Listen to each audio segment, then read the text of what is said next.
I never thought my life would end up behind these walls. The sound of the metal door slamming shut the first day still echoes in my head, like it happened yesterday. The air inside this place is heavy. It tastes like dust and rust mixed together, and no matter how many years pass, it never gets easier to breathe. Nights are the worst, when the laughter from the other cells fades and all that's left is silence, pressing against me so hard I feel like I'll break. I close my eyes and all I can see is her face, the woman I once loved so fiercely I would have given her the whole world. And yet, she's the reason I'm here. My ex-lover, my everything, the woman I trusted more than anyone else, the one who swore she would never let go of me, she's the one who stood in that courtroom and pointed her finger at me. Her lies sealed my fate. Her betrayal took my freedom. And still, even now, I can't stop dreaming about her. The irony of it all keeps me awake at night. I hate her for what she did, but my heart betrays me, because it still aches for her warmth. I remember the softness of her hands, the way her laugh filled the room and made me believe life could actually be beautiful. Those memories sting like open wounds I can't close. I try to convince myself she's a stranger now, just another face from my past, but the truth is, she lives in me. She lives in my scars, in the nights I cry without sound, in the mornings I force myself to stand up. The pain she gave me and the love we shared are tangled so tightly together I can't pull them apart. I replay the moment in court over and over. Her voice was steady, her words sharp and cold, but I knew that wasn't the same girl I had held in my arms under the stars. I wanted to scream, to beg her to stop, to remember who we were together, but my voice never came out. I just stood there, silent, watching everything we built crumble into dust. When the jury declared me guilty, it wasn't just my sentence they handed me, it was the death of our love. Still, every night when I lay my head on this hard pillow, I see her eyes. And God help me, I see the love that was still hiding in them, even as her mouth destroyed me. Prison has a way of stripping you bare, making you face yourself without mercy. But for me, it's worse, because I'm not just facing myself, I'm facing her ghost. Some nights, I whisper her name in the dark, as if saying it will bring back the girl I once knew, the one who swore we would fight the world together. I ask myself over and over, why did she do it? Was it fear? Was it power? Was it hate? Or was it that she never really loved me the way I thought she did? The questions eat me alive, and the answers never come. All I'm left with are memories that taste like poison, memories that remind me of the life I lost. But the cruelest part of this story isn't just that she betrayed me. It's that my heart still beats for her. Even as I sit in this cold cage, wearing a number instead of a name, I long for the warmth of her touch. Love is twisted like that. It doesn't care about justice or fairness. It doesn't care that she destroyed me. It only remembers the moments when her lips pressed against mine, when she looked at me like I was the only thing that mattered. That's the hook she still has in me, the chain I can't break, no matter how much I try. Sometimes, I wonder if she ever thinks about me. If she lies awake at night, remembering the promises we made. If she regrets the words she spoke that ended my freedom. Or maybe she sleeps peacefully, her hands clean, her conscience quiet. Maybe she has moved on completely, while I'm trapped here with nothing but the ghosts of us. And yet, even in the middle of my anger, even in the pit of my despair, there's a part of me that whispers, if she walked through that door right now, I would still want her. I would still choose her, even after everything. And maybe that's the saddest prison of all, the one I carry inside my chest. I never thought love could ruin me like this. I never thought the woman I trusted most could destroy me so completely. But here I am, counting days that never seemed to end, living with the memory of a love that burned too bright, too dangerous, too real. This prison may have taken my freedom, but she's the one who took my soul. And I don't know if I'll ever get it back. I can still remember the first time I saw her, long before the betrayal, long before the courtroom. It's strange how the mind clings to beginnings, how it paints them in colors so vivid that even years later they feel alive. She was standing at the corner of a crowded street, hair falling over her face as she laughed at something a friend said. That laugh caught me first. It wasn't loud, but it was warm, a sound that felt like it belonged to me even before I knew her name. Our eyes met for just a second, and I swear something inside me shifted, as if my whole body whispered, "That one. She's the one." From that moment, every choice I made somehow bent itself toward her. I didn't just fall in love with her, I collapsed into her completely. We grew close quickly. It was as if we had been waiting for each other all our lives. I still remember the way she touched my hand for the first time, brushing against it like it was an accident, but holding there just a second longer than necessary. That single touch felt like a promise. Nights with her were magic. We would talk until sunrise, whispering dreams and secrets into the dark, as if the world outside couldn't hear us. I told her things I had never dared to tell anyone, that I felt like I was always hiding, that I feared being judged for who I loved. She held me tight and told me I was safe with her. That was all I needed to believe in a future where love could survive anything, but time has a cruel way of testing love. At first, everything was perfect, almost too perfect.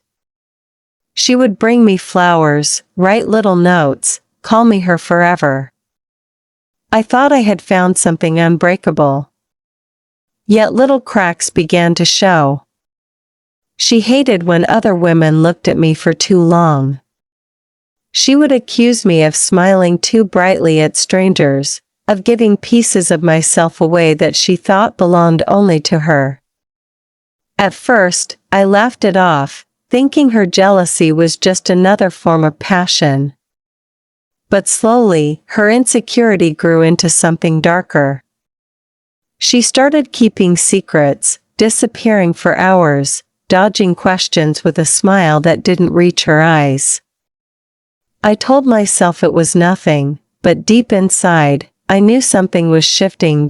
I didn't want to admit it then, but love had become a battlefield. We argued more, though always in whispers, never loud enough for the world to hear. She accused me of being distant. I accused her of hiding things. The love was still there, it burned so bright that neither of us could walk away, but the fire was wild, untamed, and dangerous. I was so blinded by the intensity of what we had that I ignored the warning signs. I thought if I just loved her harder, if I held on tighter, it would be enough to keep us from falling apart. I was wrong. Looking back, I see now how ambition began to eat her alive. She wanted more out of life, more than just me, more than just us. She wanted to be admired, respected, powerful. And somewhere along the way, she began to see me not as her partner, but as her obstacle. The world was still cruel to women like us, and maybe she thought loving me openly would close doors for her. Maybe she thought I would hold her back. So she started pulling away, little by little, until the woman who once held me so tightly became a stranger who looked at me with cold, unreadable eyes. The night it all shattered is burned into me like a scar. We had been arguing, The kind of fight where neither of us could find the words to end it, but we both knew something had already ended. I begged her to just tell me the truth, whatever it was, to let me in before it was too late. She turned away, silent, her shoulders shaking, but she never spoke. I didn't know it then, but that was the night she made her choice. The night she decided to save herself at my expense. The night she decided my love wasn't worth the weight of her feared. It hurts to remember those moments now, because they were the last pieces of the life we shared before it all collapsed. I thought love could conquer anything, that the bond we built was stronger than lies, stronger than ambition, stronger than fear. But I was wrong. I never imagined that the same lips that once kissed me with such tenderness would speak the words that chained me. I never thought the hands that held me at night would be the same hands that pushed me into the fire. And yet, here I am, carrying the memory of a love that began with laughter and ended with betrayal so sharp it nearly destroyed me. Even now, when I think back to those early days, I feel torn apart. Part of me wants to hold on to them, to keep them close as proof that what we had was real. Another part of me wants to erase them completely, because remembering what we once shared only makes the betrayal cut deeper. That's the cruel truth of love. It gives you the highest highs and then drops you into the lowest lows, with no warning, no mercy. And I am still falling, even now, even after everything. Prison is not just walls and bars, it is a mirror that forces you to look at yourself until you can't stand the sight anymore. In the beginning, I thought the hardest part would be the food, the noise, the constant eyes watching every move I made. But what truly broke me was the silence when the lights went out. That silence carried weight. It pressed on my chest, it crawled into my head, and it whispered one truth over and over: she put me here. Every night, when the guards locked the doors, I would curl against the thin mattress and try to forget her, but forgetting is impossible when someone lives in every corner of your mind. I tried to be strong at first. I told myself I would not let her win, that I would not cry for her, not here where weaknesses prey. But nights betrayed me. My tears would fall soundlessly into the pillow, soaking it until I finally passed out from exhaustion. Some nights I would wake up in the dark, my chest heaving as though she had just walked out of the room again, leaving me with nothing. I could feel the memory of her perfume, her voice, her touch, things that were gone but still burned into my skin. I hated myself for craving what had destroyed me. I hated that even in a cage, my heart still beat for her. The days were different. I learned to build walls. I learned how to walk with a hard face, how to make my voice steady even when I felt like breaking. In prison, you either learn how to wear armor or you don't survive. I built mine out of silence. I rarely spoke unless I had to. I kept my eyes down, I kept my thoughts hidden. But in the quiet hours, I needed somewhere to put the pain, so I began writing. I stole scraps of paper, anything I could get my hands on, and I poured myself into letters I would never send. Those letters were my lifeline. I wrote to her as if she was still mine, as if she was waiting for me somewhere outside. Some letters were filled with anger. I cursed her name, I told her how much she had ruined me, how I wished I could erase her from my memory. Other letters were full of longing. I begged her to remember our nights together, to come back, to undo what she had done. And then there were letters of forgiveness, where I told her I understood, that I still loved her despite it all. Every letter carried a different piece of me. Some days I would read them back and not recognize myself in the words. Time dragged differently inside those walls. A week felt like a month felt like a year. Yet somehow, through the heaviness, I started to find strength. The pain didn't disappear, but I learned to carry it like a scar. The other women inside noticed me. Some would nod, some would try to talk. A few shared their own stories, betrayal, abandonment, mistakes that cost them everything. Their stories didn't erase mine, but they reminded me I wasn't alone in the wreckage. Pain was universal here. It lived in every cell, breathed through every crack in the walls. Still, even as I tried to stand stronger, she haunted me. I could be in the middle of a conversation, and a flash of her smile would cut through me like glass. I could be eating the tasteless food, and suddenly I would taste the meals we once shared, the wine on her lips. She was everywhere, and I couldn't escape.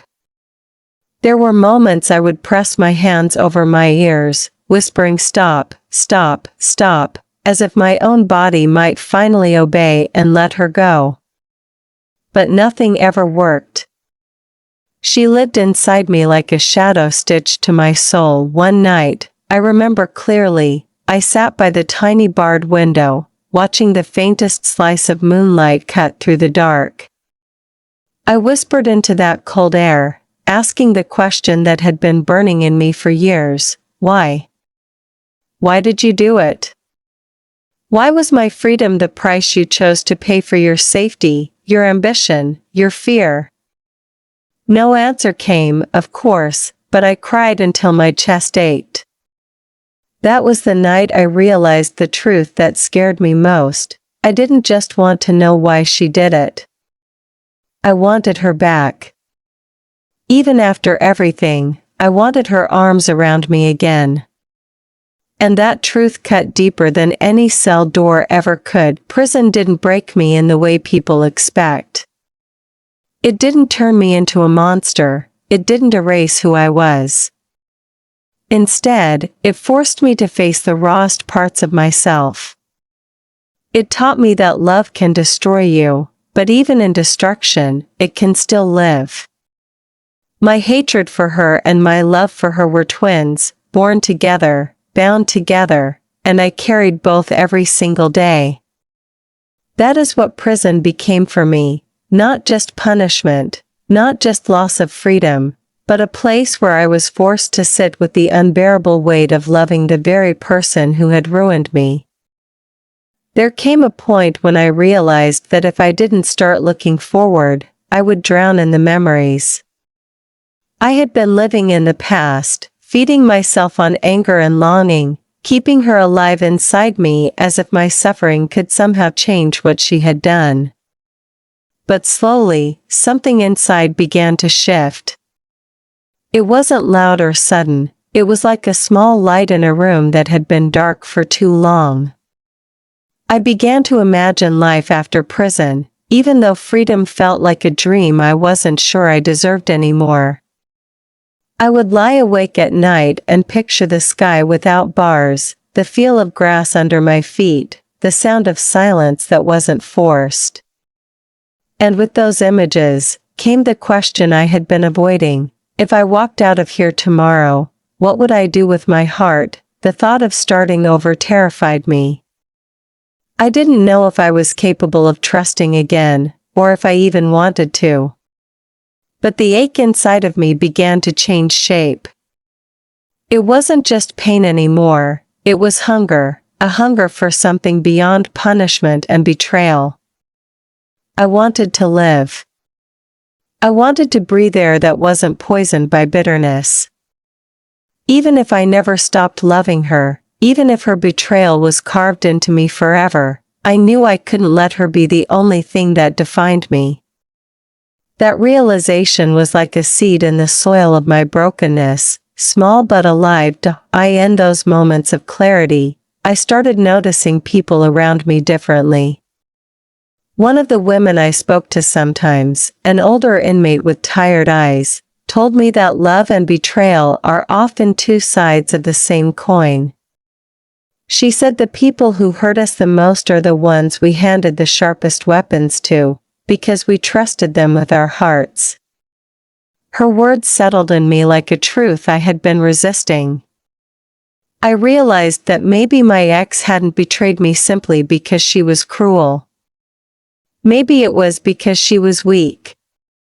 Maybe her fear of losing herself was greater than her love for me. That didn't excuse what she did, but for the first time, I wondered if her actions came from desperation rather than hate. That thought hurt in a different way. It's easier to hate someone when you believe they acted out of malice. But when you start to see their fear, their weakness, their flaws, it becomes complicated. I could picture her standing in that courtroom, her voice steady, her words like knives. But now, when I looked deeper, I wondered if her hands were shaking when no one was watching, if her chest felt heavy with the weight of choosing herself over me. Maybe the betrayal wasn't about not loving me, maybe it was about loving me and being terrified of what that meant. Maybe she thought the world would crush her if she chose me, so she chose to crush me instead. This thought broke me open in ways I didn't expect. It didn't erase the pain, but it softened the edges. For the first time since stepping into that cell, I felt something like forgiveness trying to rise. Not the kind that forgets, not the kind that excuses, but the kind that lets me breathe again. The kind that admits, you destroyed me, but maybe you were destroyed too. I began writing different kinds of letters then. Letters where I spoke not just of anger or longing, but of understanding. I told her I could see her fear now, that I could see how fragile she was beneath the armor she wore. Sometimes I wondered if she would ever read those words, if she would ever know that even from inside this cage, I could still see her humanity. I started to imagine her face not with cold eyes in a courtroom, but with the softness she once showed me. I imagined her crying after it was over, holding herself together for the world but falling apart when no one was there. Maybe she hated herself for what she had done. Maybe she regretted it every single day. Or maybe she didn't. I would never know the truth, but allowing myself to believe she wasn't made of stone eased something in me. For so long, I carried her as a monster inside my head. Now, she became a human again, flawed, weak, selfish, but still human. That shift changed me. I found myself looking at the world outside my cell with new eyes. I began to believe that when the day came, I could step into freedom without being entirely broken. I would carry the scars, yes, but I would not let them chain me. I promised myself that if I ever got the chance, I would try to live differently. I would not let her betrayal be the end of my story. Even if I never loved again, even if trust always felt dangerous, I would try to build something from the ashes. I owed myself that much. I cannot say I was healed, no, far from it. The pain was still sharp, the longing still heavy. But now, when I closed my eyes, I didn't only see the cage. I saw a future, faint and uncertain, but still there. And for the first time I believed I might walk toward it. Even if she was part of my past forever, I didn't have to let her betrayal be my forever prison. The day I walked out of prison felt unreal, like stepping into a world I no longer belonged to. The sky looked too wide, too open, almost frightening after years of staring at it through bars. The air smelled different too, sharp and alive, filling my lungs in a way I had forgotten it could. People were moving, cars rushing by, voices blending together in a blur of freedom. I should have felt joy, or at least relief, but what I felt was something closer to emptiness. I stood there, clutching the small bag of belongings they handed me, and wondered what kind of life was waiting for me now. I had imagined this moment countless times, dreamed of it in the silence of my cell, but nothing prepared me for how lost I felt standing on the other side of the gate. And then I saw her. She was there, waiting as if she had every right to be, standing in the same sunlight that blinded me. My heart stopped and then raced so fast I thought it might burst. For a moment I thought I was hallucinating, that my mind was playing cruel tricks on me. But no, it was her. The same woman whose voice had destroyed me in court, whose lies had bound me in chains. She looked different yet the same, older in some ways, softer in others. Her hair fell around her shoulders, her eyes locked on me like they had been waiting for years. And in her hand, she held a small box. I couldn't breathe. Rage surged through me, hot and violent, but tangled with something else, something I didn't want to name. I wanted to scream, to run, to collapse, but my body froze. All the nights I spent cursing her, all the letters I wrote in silence, all the tears I buried deep came flooding back in one wave so strong it nearly knocked me down. I wanted to hate her with every bone in my body, but the truth was crueler. I still loved her. And seeing her there, standing as if the world hadn't burned between us, reopened every wound I thought had begun to scar. She stepped closer, hesitant, her eyes searching mine like she was afraid to breathe too loudly. "I know I don't deserve to be here," she whispered, her voice trembling in a way I had never heard before. "But I had to come. I had to face you." My fists clenched around the straps of my bag, my nails digging into my palms until I felt pain. I wanted to spit words at her, to throw every piece of hurt back in her face. But my tongue refused to move. I just stood there, caught between running toward her and running away. Then she opened the box. Inside was a ring. My ring. Not a new one, not a stranger's token. It was the ring we had once picked out together when forever still seemed possible. I stared at it, stunned, unable to understand. She was crying now, her tears falling fast, her voice breaking. "I destroyed you," she said, "I destroyed us. And I live with that every single day. I was weak, I was afraid, I was a coward. But I never stopped loving you. Not for 1 second. And I don't expect forgiveness, I don't expect you to take me back. But I want you to know, I still belong to you. I always have." Her words cut through me like glass. Every part of me wanted to scream that it was too late, that no ring could erase the years I lost, the pain I carried. But beneath the fury, there was a crack of something else, longing, raw and unhealed. I had dreamed of this moment in prison, but never like this. Never with her standing broken in front of me, confessing what I had once begged to hear.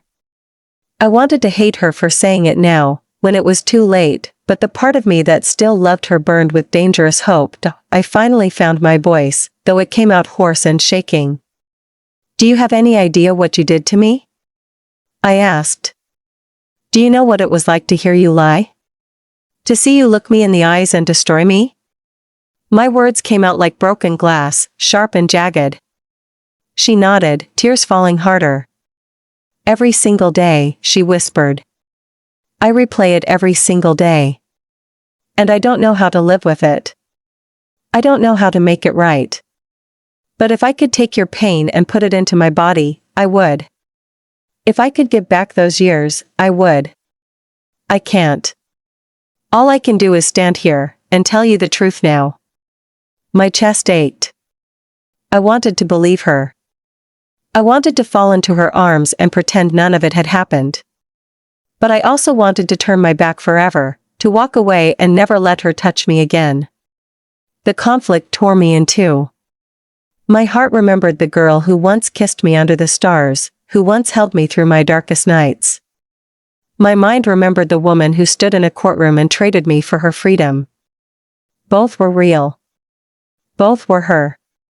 And I didn't know which one was standing in front of me now. The ring glistened in her hand, a symbol of everything we had lost and everything we might still have. I stared at it, my breathing uneven, my soul caught between past and future. I wanted to scream, I wanted to cry, I wanted to love her, I wanted to hate her. And as she stood there, waiting for me to speak, I realized the cruelest truth of all: no matter what I chose, I would never be free from her. I didn't take the ring from her hand that day. My fingers itched to reach out, but my pride and my pain chained me to the ground. I turned away instead, my body stiff, my heart louder than the world around me.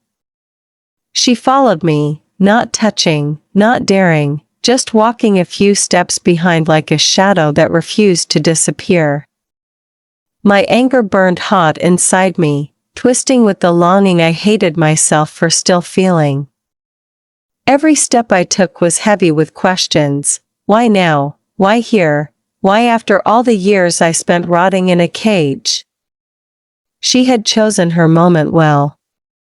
I was free in the eyes of the world, but inside, I was still shackled. And she knew it. I stopped walking and faced her, the words spilling out like poison I had held too long.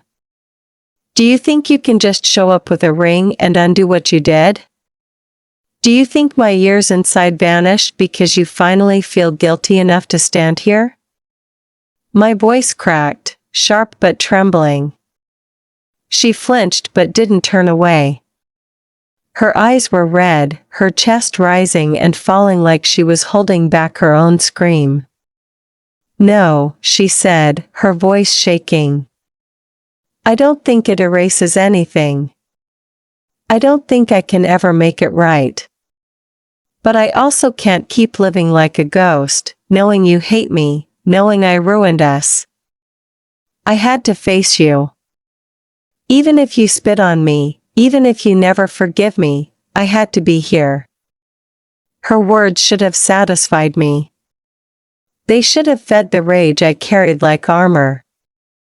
But instead, they only made the ache sharper. I wanted to tear her apart with my hands, to hurt her like she hurt me. Yet when I looked at her, broken in front of me, I saw the girl I once fell for hiding beneath the years of silence and betrayal. That softness was still there, trembling under the surface, begging to be seen. And that was my curse. I couldn't unsee it. For days after, she kept trying. She would call, she would write, she would stand outside the place I was staying like a sinner waiting for a door that never opened. I ignored her, but I read every letter.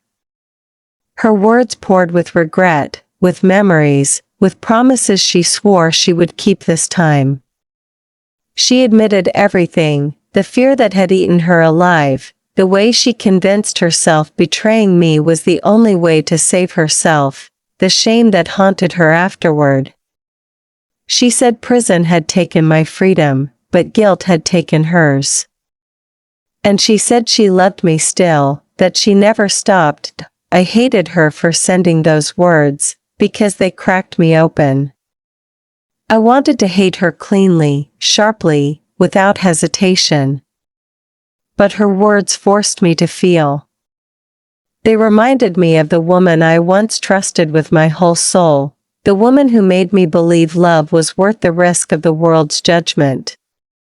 I would crumple the letters in my fists, throw them across the room, but later I'd smooth them out again, rereading them under the silence of night.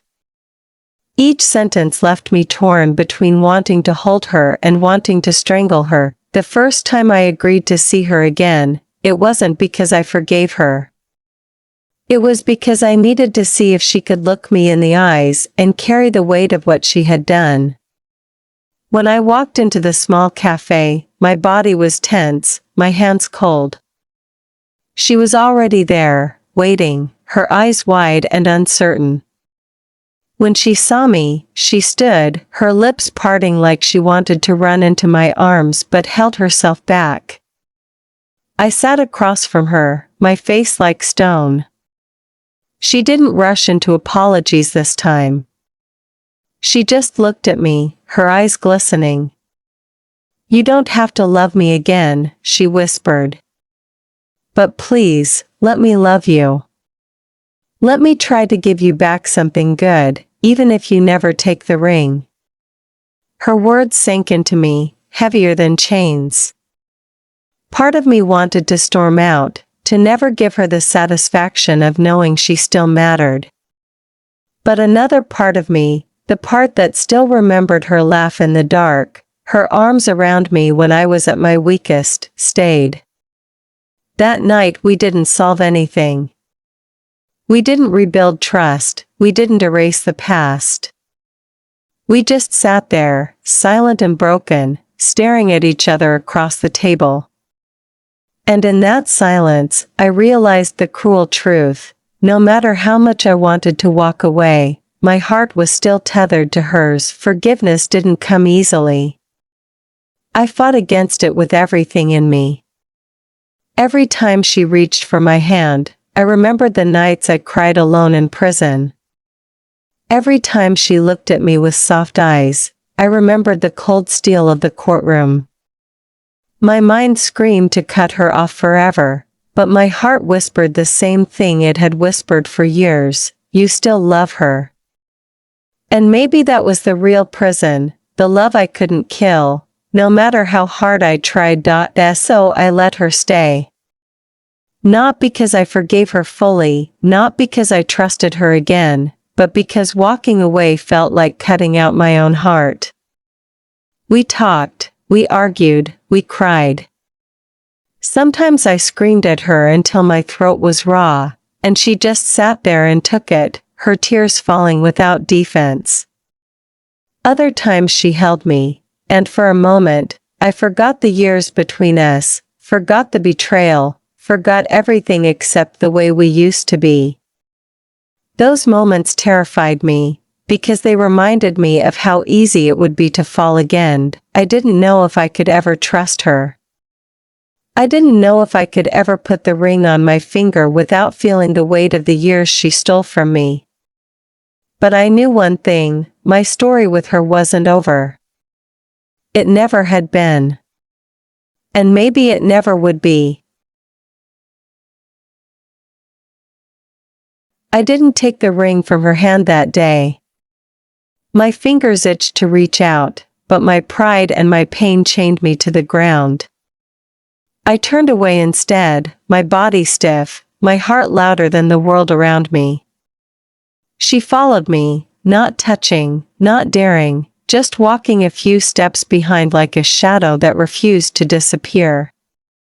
My anger burned hot inside me, twisting with the longing I hated myself for still feeling. Every step I took was heavy with questions. Why now? Why here? Why after all the years I spent rotting in a cage? She had chosen her moment well. I was free in the eyes of the world, but inside, I was still shackled. And she knew it. I stopped walking and faced her, the words spilling out like poison I had held too long. Do you think you can just show up with a ring and undo what you did? Do you think my years inside vanish because you finally feel guilty enough to stand here? My voice cracked, sharp but trembling. She flinched but didn't turn away. Her eyes were red, her chest rising and falling like she was holding back her own scream.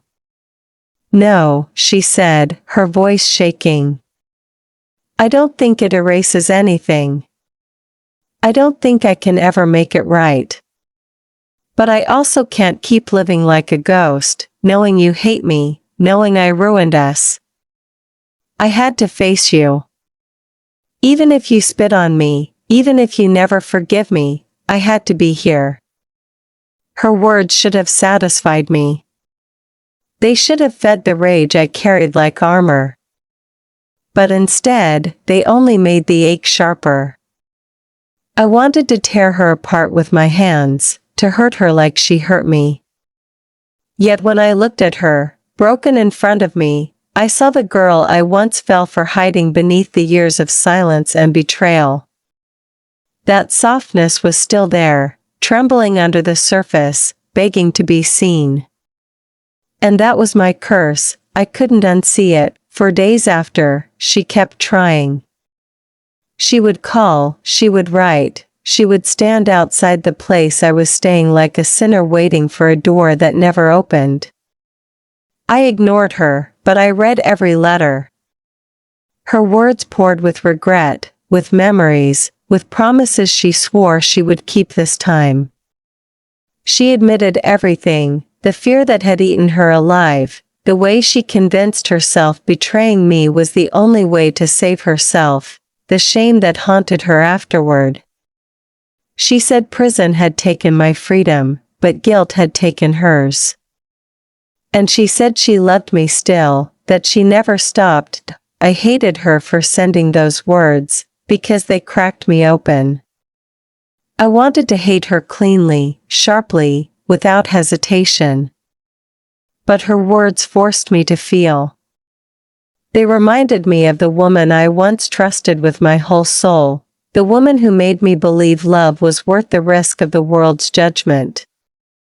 I would crumple the letters in my fists, throw them across the room, but later I'd smooth them out again, rereading them under the silence of night. Each sentence left me torn between wanting to hold her and wanting to strangle her. The first time I agreed to see her again, it wasn't because I forgave her. It was because I needed to see if she could look me in the eyes and carry the weight of what she had done. When I walked into the small cafe, my body was tense, my hands cold. She was already there, waiting, her eyes wide and uncertain. When she saw me, she stood, her lips parting like she wanted to run into my arms but held herself back. I sat across from her, my face like stone. She didn't rush into apologies this time. She just looked at me, her eyes glistening. "You don't have to love me again," she whispered. "But please, let me love you. Let me try to give you back something good, even if you never take the ring." Her words sank into me, heavier than chains. Part of me wanted to storm out, to never give her the satisfaction of knowing she still mattered. But another part of me, the part that still remembered her laugh in the dark, her arms around me when I was at my weakest, stayed. That night we didn't solve anything. We didn't rebuild trust, we didn't erase the past. We just sat there, silent and broken, staring at each other across the table. And in that silence, I realized the cruel truth. No matter how much I wanted to walk away, my heart was still tethered to hers. Forgiveness didn't come easily. I fought against it with everything in me. Every time she reached for my hand, I remembered the nights I cried alone in prison. Every time she looked at me with soft eyes, I remembered the cold steel of the courtroom. My mind screamed to cut her off forever, but my heart whispered the same thing it had whispered for years: you still love her. And maybe that was the real prison, the love I couldn't kill, no matter how hard I tried. So I let her stay. Not because I forgave her fully, not because I trusted her again, but because walking away felt like cutting out my own heart. We talked, we argued, we cried. Sometimes I screamed at her until my throat was raw, and she just sat there and took it, her tears falling without defense. Other times she held me, and for a moment, I forgot the years between us, forgot the betrayal, forgot everything except the way we used to be. Those moments terrified me, because they reminded me of how easy it would be to fall again. I didn't know if I could ever trust her. I didn't know if I could ever put the ring on my finger without feeling the weight of the years she stole from me. But I knew one thing: my story with her wasn't over. It never had been. And maybe it never would be.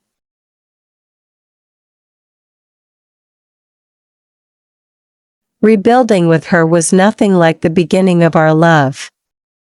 Back then, everything was effortless, every touch felt natural, every laugh unforced, every promise believable.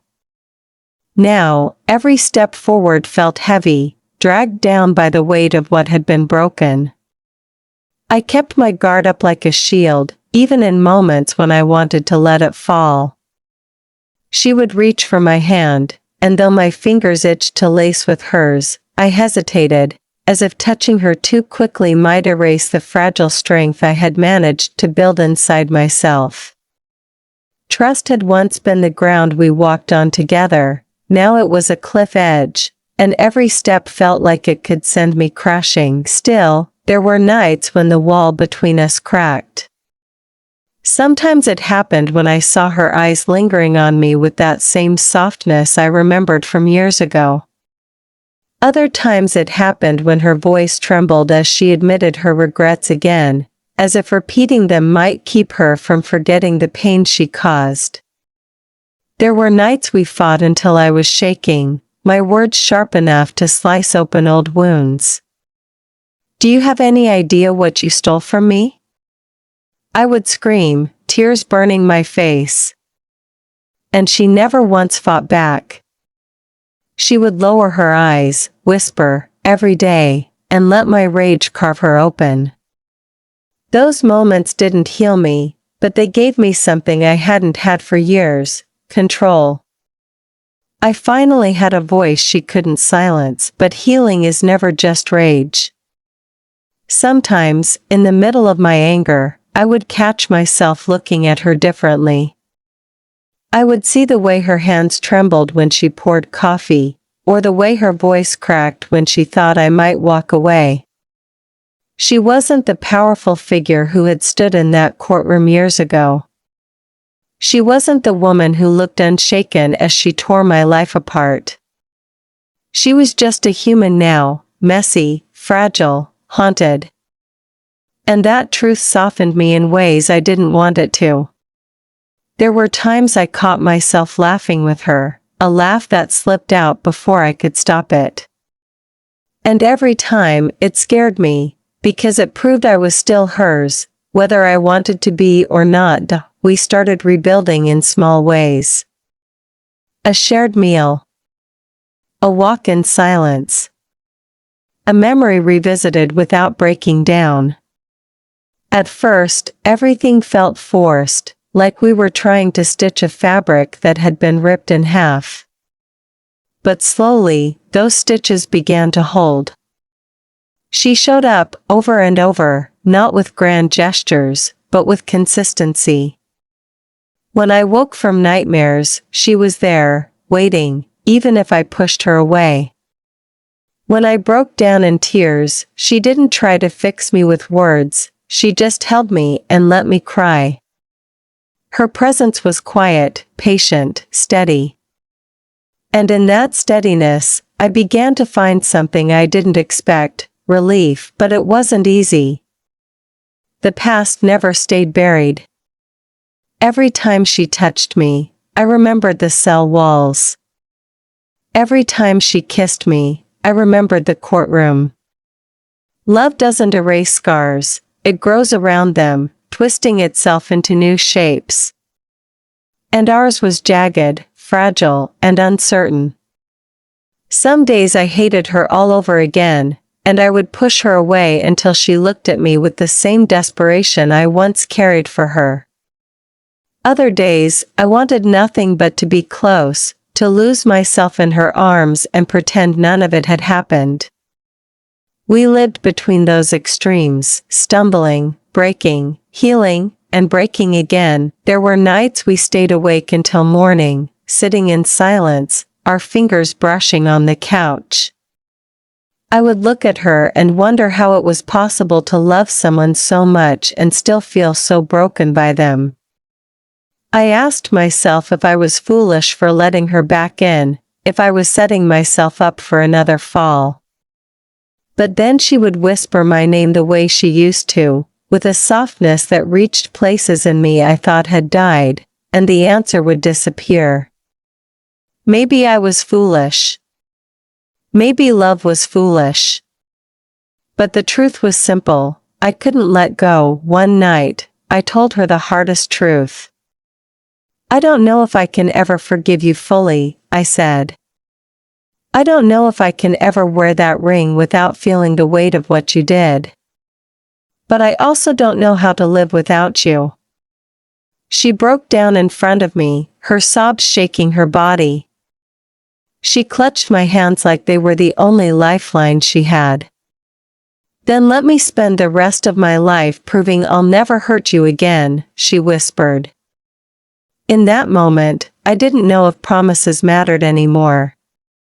But I held on to her anyway, because sometimes love isn't about certainty, it's about choosing to stay even when everything inside you says run. We weren't healed. Not even close. But we were trying. And in our trying, there was something strangely beautiful. Love wasn't the perfect story we once dreamed of.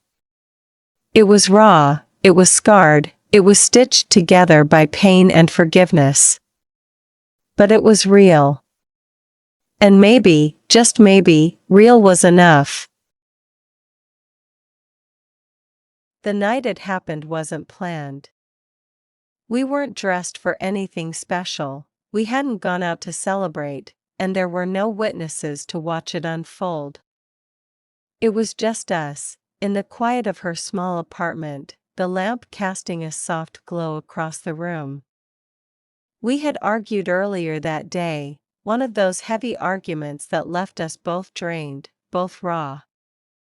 I had accused her again of things she couldn't undo, of memories she couldn't erase. She had sat there, letting me unload everything, her face wet with tears but her voice steady, telling me she understood, telling me she deserved every ounce of my anger. Hours later, after silence settled, I found myself still sitting beside her, unable to walk away even though I swore I would. That was the truth of us, I couldn't let her go, not really, no matter how much my mind told me to. We sat for a long time without speaking, her hand resting on the table, close enough for me to touch but far enough to give me the choice. I stared at that hand, the veins beneath her skin, the slight tremble in her fingers, the way she waited without pressing.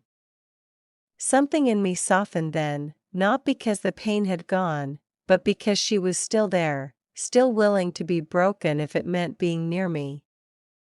Without thinking too much, I reached for her hand. She looked up instantly, her eyes wide, almost disbelieving. I didn't speak, and neither did she, but in that silence, something passed between us. A small step, fragile and trembling, but a step all the same. Later that night, as we sat in the dim light, she reached into the drawer of the table beside her and pulled out the small box.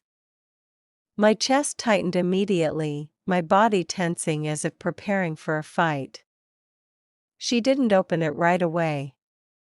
She held it in her lap, her thumb brushing the edge like it was something fragile, too fragile for careless hands. Her voice shook when she finally spoke. "This ring," she whispered, "was supposed to be a promise. And I know I destroyed everything that promise stood for. But I kept it, all these years, not because I thought I deserved another chance, but because it was the last piece of you I could hold on to. I wanted to give it back 1,000 times, but I never could. And now," she paused, her eyes searching mine, "I'll give it to you only if you want it, not as forgiveness, but as a choice. A choice to try, even if trying hurts." The air in the room grew heavy, like the walls themselves were holding their breath. I stared at the box, at her trembling hands, at the hope and fear tangled in her face. Part of me wanted to shove it away, to scream that no ring could erase the nights I spent staring at the ceiling of a cell, broken and forgotten. But another part of me, the part one had fought so hard to bury, remembered the way we were before everything collapsed. It remembered the laughter, the stolen kisses, the feeling of belonging to someone completely. And that part whispered to me that maybe, just maybe, this was the moment to stop letting the past control me. She opened the box then, and the ring caught the faint glow of the lamp. It wasn't grand, it wasn't flawless, but it was ours. My chest ached as I looked at it, every memory tied to it pressing down on me. I reached out slowly, my fingers brushing the cool metal. She gasped softly, as if even my touch on it meant more than she had dared to hope. My voice was quiet, almost trembling when I finally spoke. I don't know if I can ever forgive everything. I don't know if I'll wake up tomorrow and hate you all over again. But I also know I can't keep living in this war inside me. And maybe this is how I start trying too. Tears spilled down her cheeks as she lifted the ring and slid it onto my finger. Her hands shook so badly that I had to steady them, covering her trembling with my own unsteady grip. The metal settled against my skin, heavy, not just with weight but with history. My heart pounded in my chest, a wild mix of fear, pain, and something I hadn't let myself feel in years, hope. She broke down then, her forehead pressing against my hand as she sobbed, whispering over and over, "Thank you. Thank you. I'll never waste this again." I didn't answer her right away. I sat there, staring at the ring, letting the reality of it sink in. This wasn't the end of our story, not the neat fairy tale ending we once imagined. The scars between us were too deep, the past too heavy. But maybe love wasn't supposed to be perfect.